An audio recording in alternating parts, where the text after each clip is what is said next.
Makes sense, right? It's simple, deductive pragmatism, but built on a foundation that relies on a woman's accurate self-evaluations.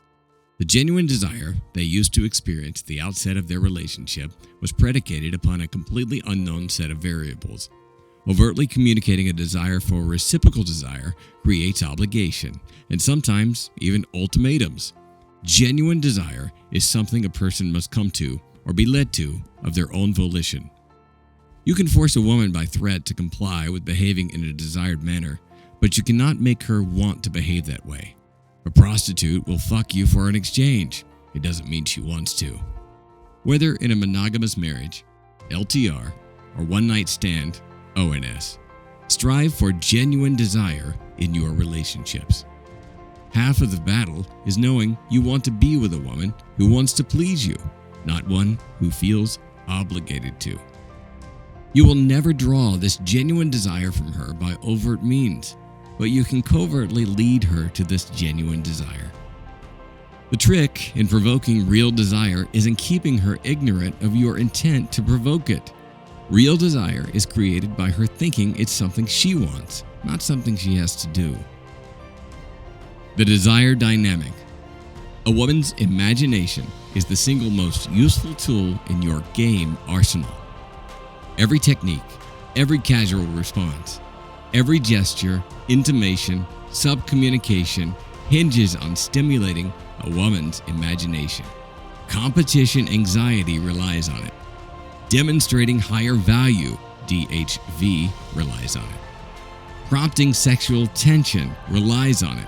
Call it caffeinating the hamster, if you will. But stimulating a woman's imaginings is the single most potent talent you can develop in any context of a relationship.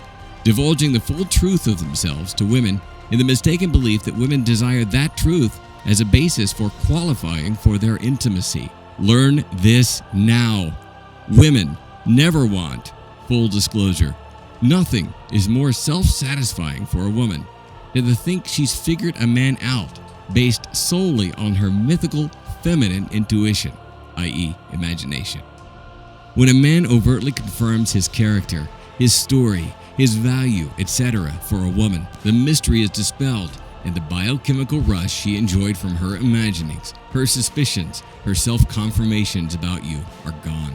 Most guys with a beta male mindset classically do exactly this on the first date and wonder why they get LJBF promptly after it. This is why. Familiarity is anti-seductive. Nothing kills game, organic passion, and libido like comfortable familiarity. Despite their common filibuster tactics, women don't want to be comfortable with a potential or proven sex partner. They need their imagination stoked to be excited, aroused, and anxious to want sex with a potential partner. In an LTR, there's an even more critical need to keep prodding that imagination. I would go so far as to say it's imperative for a healthy relationship. But then you'll ask, how do you go about that when your LTR girlfriend or wife already knows your story and the familiarity becomes cemented in? The easy answer is, let it never be from the outset. The health of any LTR you might entertain depends and survives on the frame you enter it with. The foundations of a healthy LTR are laid while you're single and dating non-exclusively. I've yet to meet the guy who's told me he's getting more frequent, more intense sex after his LTR, marriage, live-in situation was established. The primary reason for this is the relaxation of the competition anxiety that made the urgency of fucking you with lustful abandon in your dating phase an imperative to get you to commit to her frame. That's the crux of the matter that so many guys fail in. They surrender the frame before they commit to an LTR. They believe, thanks to their feminine conditioning, that commitment necessitates and is synonymous with acquiescing to her frame control.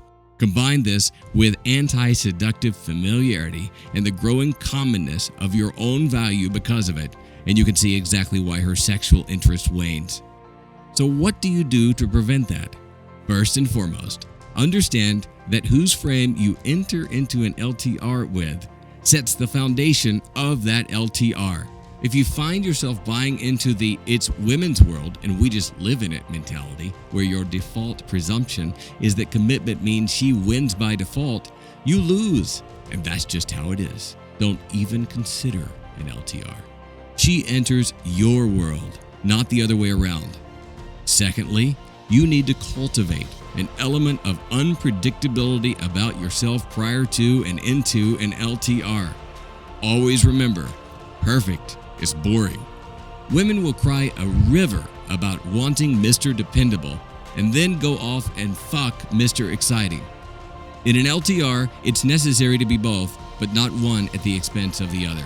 Too many married men are terrified to rock the excitement boat with their wives or LTRs because their sex lives hang in the balance of placating to her and her already preset frame.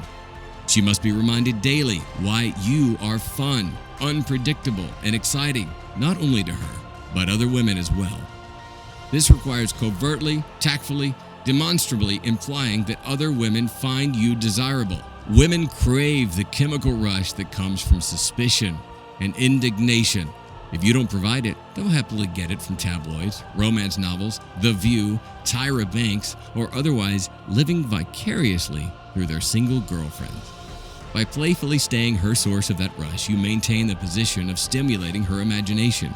Married men who were defeated before they committed don't think that elements of game apply to marriage out of fear of upsetting their wives' frame, when in fact, being cocky and funny, neg hits, and many other aspects of game work wonderfully. Just kicking her in the ass and busting her chops playfully is sometimes enough to send the message that you're fearless of her response. You can break her frame with cockiness and the imaginings that come with it. Breaking from an established, predictable familiarity is often a great way to fire her imagination. Married guys will report how sexual their wives become after they get to the gym and start shaping up after a long layoff or for the first time. It's easy to pass this off as looking better makes women more aroused, which is true, but underneath that is the breaking of a pattern. You're controllable and predictable so long as you're pudgy and listless. What other woman would want you? But start changing your patterns, get into shape, make more money, get a promotion, improve and demonstrate your higher value in some appreciable way, and the imagination and competition anxiety returns.